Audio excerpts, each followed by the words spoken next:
House Republicans have lost another Speaker nominee, their third this month. Pushback from former President Donald Trump and his allies doomed Congressman Tom Emmer's bid, and he withdrew just hours after getting the nomination. Republicans are now left with a question: can anyone get the votes needed to be Speaker of the House? Lisa Desjardins has been following the chaos and infighting on Capitol Hill and joins us now.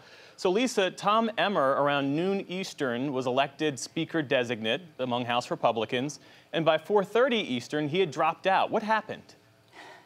I'll tell you, even if you were wearing a seatbelt today, you probably would have gotten a political concussion. This was a wild, extraordinary, another time in the House of Representatives. Tom Emmer, the Republican from Minnesota, former hockey coach, attorney, and also the one who's in charge of counting votes for the Republican conference, thought he had a good chance. He's popular. He's someone who is generally well-liked and is trusted. And he came out with the most number of votes today, the majority. He was the nominee. However, there were holdouts against him, enough of them that prevented him from getting that 217 that's needed to become Speaker. After we knew there were holdouts, then something else happened that actually doomed him further. It was this statement from former President Donald Trump, who had sort of been back and forth on Mr. Emmer. He wrote, "Voting for a globalist rhino, Republican in name only, like Tom Emmer would be a tragic mistake." There was the idea that Trump didn't like Emmer, but here it was, the former president going out of his way to kneecap his party's own nominee for Speaker of the House. Emmer did not have a chance after that and withdrew his nomination altogether. And it was a kind of a surprise turn. Now we are looking for a fourth Republican nominee for Speaker. And we should say that Congressman Emmer, unlike 147 other House Republicans, he voted to certify Joe Biden's win. To what degree did that contribute to his failure to consolidate support among House Republicans, Lisa? It was absolutely a factor. It's a litmus test for the former president and for some of the Republicans here. Another vote that was a problem for Tom Emmer is he voted to codify the idea that same-sex marriage is legal in this country. That is something that was raised today.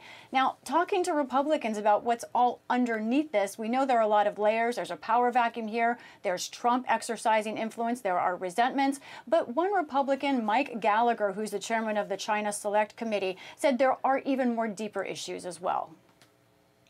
This is the product of decades of institutional neglect.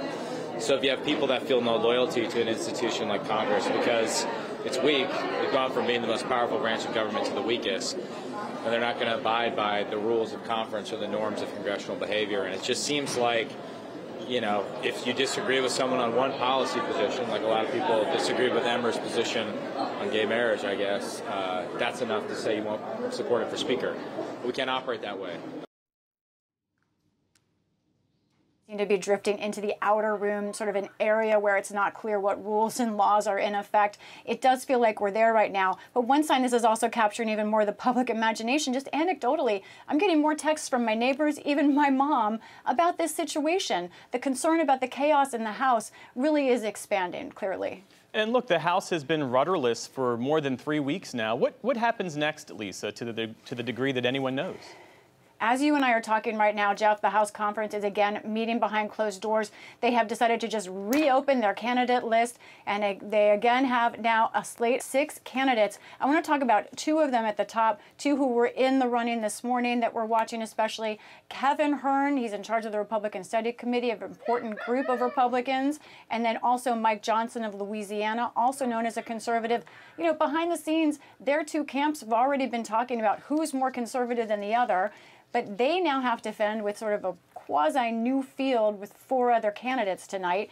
We don't know exactly how this is going to go. We expect the conference will take some votes tonight, and if they are able to get someone with a very large amount of votes, we could even have a vote on the floor of the House tonight for Speaker.